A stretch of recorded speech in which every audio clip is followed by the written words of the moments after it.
네. HD 현대건설기계의 2025년 2분기 실적 좀 자세히 들여다볼까요? 일단 매출이 눈에 띄는데요. 작년 같은 기간보다 13.4% 증가해서 9,677억 원을 기록했어요. 와. 특히 신흥시장 그리고 중국에서 성장이 아주 인상 깊습니다. 아프리카나 중동 같은 신흥시장에서 광산 개발 수요 이게 늘면서 매출이 무려 32%나 급증했고요. 거기다 이제 30톤에서 50톤급 이런 큰 굴착기 판매가 늘면서 제품 믹스 그러니까 좀 더 수익성 좋은 제품 비중도 개선되고 있다는 점. 이게 참 긍정적인 것 같아요. 네, 맞습니다. 매출만 보면 분명히 성장세가 아주 뚜렷해요. 근데 동시에 발표된 영업이익은 400억 원. 이게 작년보다 31.6%나 줄었다는 점도 좀 짚고 넘어가야 할 것 같습니다. 물론 여기에는 그 중국 사업 구조조정 관련된 일회성 비용, 213억 원이죠. 이게 포함되어 있긴 해요. 이걸 제외하면 뭐 영업이익이 5% 늘었다 이렇게 볼 수도 있겠지만요. 근데 원자재 가격 상승 같은 변동비, 또 인건비 같은 고정비 증가분도 104억 원이나 발생했거든요.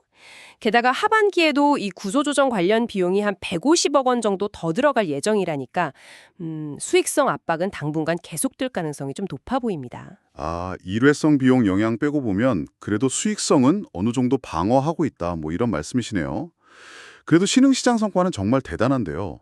아프리카 금광 개발 붕 이런 특정 수요를 딱 포착했고 또 국가별로 시장 상황이 다르잖아요. 거기에 맞춘 전략이 좀 효과를 보고 있는 것 같아요. 이번에 80톤, 100톤급 초대형 라인업 확대한 것도 이런 맥락에서 볼 수 있겠고요.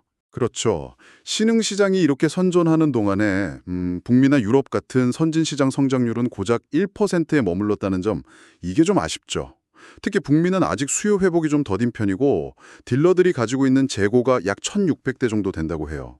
이게 판매량 기준으로 보면 6개월치거든요. 보통 업계에서는 한 3개월에서 4개월 정도를 적정 수준으로 보는데 훨씬 높은 거죠.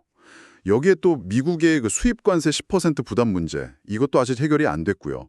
뭐 하반기에 신제품 출시 같은 걸로 성장을 기대한다고는 하지만 글쎄요, 좀 불확실성이 남아있는 상황입니다. 그렇군요. 선진 시장은 좀 주춤한데 반면에 중국 시장은 완전 반등했어요.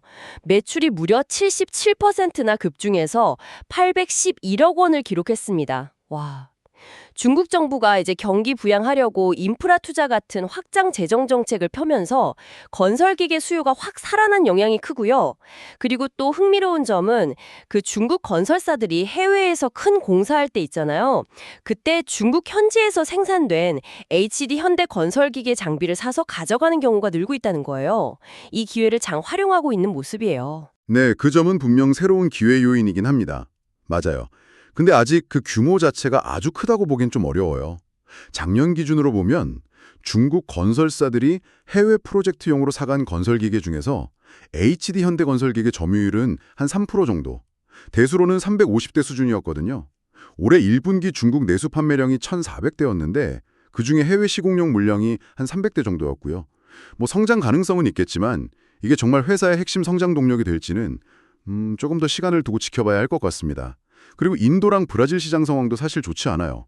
두 시장 다 작년보다 수요가 5% 줄었는데 인도는 그 장마철, 몬순이랑 정부 예산 집행 지연 때문이고 브라질은 고금리랑 그 헤아라 약세 영향이죠. 외부 변수가 너무 많아요. 그렇군요. 지역별로 좀 편차가 있네요. 그럼 사업 부문별로 보면 어때요? 역시 줄어든 건설기계 쪽이 전체 실적을 이끌고 있는 거죠? 맞습니다. 그 굴착계나 휠로더 같은 건설기계 부문 매출이 7,679억 원으로 21.6% 성장하면서 가장 큰 비중을 차지했고요. 엔진이나 유압 부품 같은 걸 파는 부품 사업 매출도 966억 원으로 14.6% 늘면서 꾸준한 모습입니다. 하지만 그 지게차 등을 만드는 산업 차량 부문은 사정이 좀 달라요.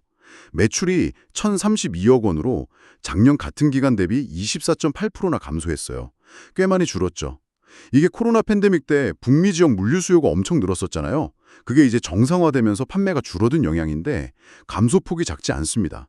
뭐 시장 자체가 침체된 건 아니다라고는 하지만 당분간 이 부문에서 높은 성장을 기대하긴 좀 어려워 보입니다.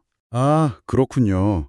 정리해보면 신흥시장, 중국, 여기서 매출은 크게 늘었지만 선진시장은 부진하고 산업철량 부문도 좀 위축됐고 거기다 일회성 비용이랑 전반적인 비용 증가 때문에 수익성은 다소 압박을 받는 상황이군요. 그래도 재무 상태는 괜찮은 편 아닌가요? 그 단기 지급 능력을 보여주는 유동 비율이 227%나 되고 또 부채 비율도 85% 수준이면 꽤 안정적이라고 볼 수 있을 것 같은데요. 네, 재무 비율 자체만 보면 양호한 수준입니다. 그 말씀은 맞아요. 회사가 꾸준히 이익을 내고 있고 또 재고나 매출 채권 같은 운전 자본 관리도 비교적 잘 되고 있다는 뜻이죠. 하지만 상반기에 자사주 매입하고 배당금 지급하면서 순차입금, 그러니까 총 빌린 돈에서 현금성 자산을 뺀 금액이 4,500억 원까지 늘어난 점. 이 점은 좀 주의 깊게 볼 필요가 있습니다. 비율 자체는 아직 안정적이라고 할 수 있지만 만약에 앞으로 수익성 개선이 예상보다 더디거나 혹은 하반기 중국 구조조정 비용 150억 원처럼 예상치 못한 지출이 계속 발생한다면 재무적인 부담이 커질 수 있거든요. 북미 관세의 문제나 원자재 가격 변동성 같은 위험 요인도 여전히 남아 있고요. 확실히 이번 실적 발표는 밝은 면과 좀 어두운 면이 같이 있는 것 같네요. 그렇습니다. 특히 HD 현대건설기계가 아프리카 금광 개발붐이라든지 아니면 중국 건설사의 해외 프로젝트 같은 특정 유행, 트렌드죠. 혹은 변동성이 큰 신흥시장에 대한 의존도를 좀 높여가는 모습이 보이는데요. 그래서 시청자 여러분께서도 이렇게 특정 지역이나 산업의 경기 혹은 지정학적 위험이나 원자재 가격 변동성에 따라서 회사 전체 실적이 얼마나 크게 흔들릴 수 있을지 한번 생각해 보시면 좋겠습니다. 이런 외형적인 성장 전략 속에 혹시 우리가 놓치고 있는 취약점은 없을까 하는 점이죠.